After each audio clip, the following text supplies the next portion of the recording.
কিছুদিন আগে ফরিদপুরে মধুকালী 2 জন মুসলমানরা আপনি মেরে ফেলাই দিয়েছে। আমরা ভাবলাম যে সেই জায়গাটার মধ্যে 90-95 গেল হিন্দু, আর 5 থেকে 10 ভাগ হলো ওই এলাকার হলো মুসলমান। তো মুসলমান 2 জনে মেরে ফেলাইছে, আমরা তো মনে মনে তো কষ্ট পাইছি, এটাই স্বাভাবিক। আমাকে যাওয়াটা নিষেধ করেছে, তারপরেও আমরা কিন্তু আমাদের সচিব সাহেবকে সাথে করে আমরা সেই জায়গায় গেছি। গিয়ে তদন্ত করে দেখি যে আসলে হিন্দুরা কেউ কোনো কিছু করে নাই, আমাদের মুসলমানরাই মারছে, এবং তার মধ্যে জনপ্রতিনিধি আছে। এই যে একটা চিন্তা চেতনা মানুষের, সব কিছু ঠিক না। এর আগে গত বছরের আগের বছর যখন গেলাম মন্দিরে ঘটনা ঘটছে, সেখানেও দেখেছি ওই পারিপার্শ্বিক তাদের মধ্যে গণ্ডগোল, তারাই নিজেরা করছে, অথচ দোষ দিতে চাইছে যে অন্য কেউ করছে। দোষী কিন্তু তারাই, তাদেরও কিন্তু বিচার হয়। তা আমরা এই জন্য বলি যে আমরা আমাদের ধর্ম পালন করব, যার যার ধর্ম সে পালন করুক। এই জিনিসটা আমাদের কারো বাধা দেওয়ার নাই, আমাদেরকেও কেউ বাধা দেওয়ার কোনো সুযোগ নাই। এখানে 22 সনে হজে আমি যেতে পারি নাই, বয়স 65-র উপরে, এই জন্য যেতে পারিনি। যদিও আমি প্রতিমন্ত্রীর দায়িত্বে তখন, তাও কিন্তু আমার যাওয়া হয় নাই। তো মাননীয় প্রধানমন্ত্রী বললেন যে লন্ডনের একটা প্রোগ্রাম আছে, সেটা হলো আমাদের এই আন্তঃধর্মীয় সংলাপের মতো, তুমি এটাতে যাও। আমি ওখানে গিয়েছিলাম। লন্ডন থেকে আমাকে প্রশ্ন করলো যে বাংলাদেশে কোন কোন ধর্মীয় লোকজন বসবাস করে।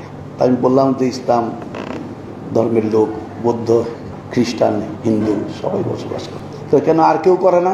আমরা হ্যাঁ করে, শিখ করে। তাহলে হ্যাঁ ঠিকই বলছেন। তারপরে বললেন শিখদের তো কোনো খোঁজ খবর তো আপনারা সরকারের পক্ষ থেকে রাখেন না।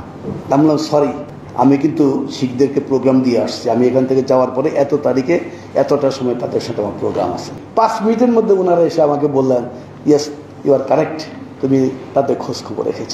ওই দেশে প্রত্যেকটা ইসলাম সম্পর্কে বর্ণনা করতে হয়েছে, হিন্দুদের, বৌদ্ধদের, খ্রিস্টানদের, শিখদের সম্পর্কে বর্ণনা করা হয়েছে।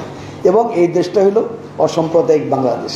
এবং এই কথাটা বলার কারণে তারা তখন খুব খুশি হয়েছে। আর যখন বুঝছে যে খালি ইসলাম ধর্ম নিয়ে কথা বলতে যাই, তখনই তারা খালি মনে করে তাহলে ইসলাম ধর্মই তাহলে বাংলাদেশে থাকুক, আর সব মানুষ বিদায় করে দেন, চলে আসুক। বঙ্গবন্ধু কিন্তু আমাদের অসাম্প্রদায়িক বাংলাদেশটা করে গেছেন সেই সময় 72 সালের সংবিধানে।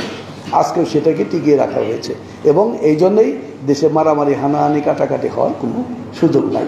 যদি কোথাও কোনো কিছু ঘটে, তার জন্য একটু অ্যাকশনটার তখনই।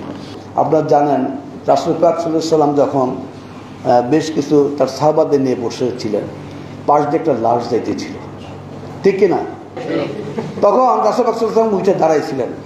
সাহাবীরা বলছিল হুজুর আপনি দাঁড়াবেন না, এটা লাশ, ইহুদির লাশ। উনি বলছেন সে মানুষ, আর আমি বোঝানোর জন্য আর কোনো কিছু প্রয়োজন হবে না, একটা জায়গায় বলে সব বোঝা যায়। আসলে মানুষ হিসেবে আল্লাহ তাআলা দুনিয়াতে জন্মগ্রহণ করাইছেন, বিভিন্ন গোত্রে বিভক্ত হয়ে গেছে বিভিন্ন সময়।